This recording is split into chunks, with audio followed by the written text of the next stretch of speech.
I would like to thank the gentlelady from Ohio for leading this wonderful special order hour. And I rise this evening to express my concerns about the voter ID legislation being passed in states across this country. The state of Alabama and other states have passed a law that require voters to use a photo ID to be valid.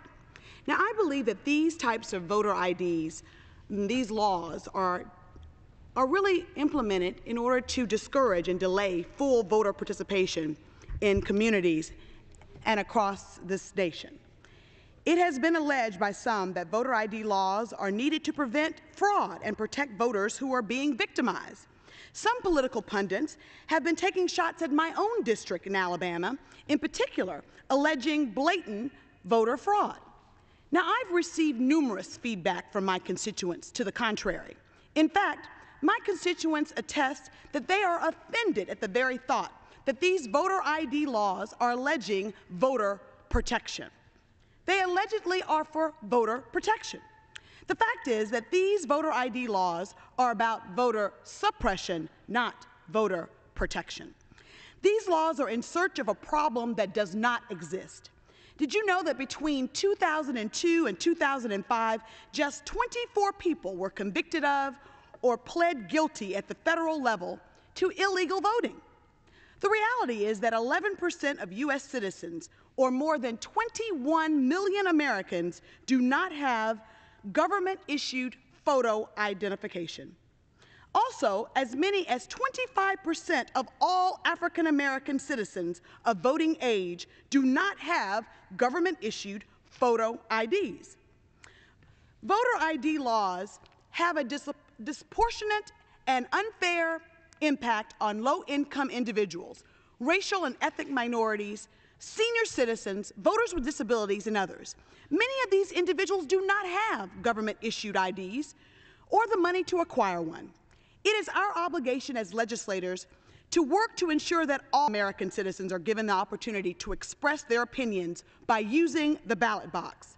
The right to vote is especially sacred in my district, where people marched across the Edmund Pettus Bridge in Selma for the right to vote. As the daughter of a stroke victim who is now wheelchair dependent, it is frightening to think that had the law been in effect, this law in Alabama been in effect during my election, my very own father would not have possessed a valid photo ID since his driver's license has expired. His struggle is indicative of the struggles of so many disabled Americans who will be disproportionately affected by this law. We cannot stand idly by while citizens across this country are being disenfranchised and discourage them from exercising their right to vote. Now, let me be clear. Voter fraud should not be tolerated and, if discovered, should be prosecuted. Voter fraud is a serious crime. A person who commits voter fraud in a federal election risks spending 5 years in jail and having to pay a $10,000 fine, and rightfully so. We can all agree that our current election system is in need of some repair. However, the current debate about voter ID and voter fraud distracts us from the real problems with our election system. We need a progressive system that encourages voting through same-day registration and early voting laws, laws that would make it easier for citizens to exercise their right to vote. The government should be in the business of encouraging, not discouraging, people from voting. As Americans, we can do better. And as legislators, we owe it to the people that we represent to make sure that we do.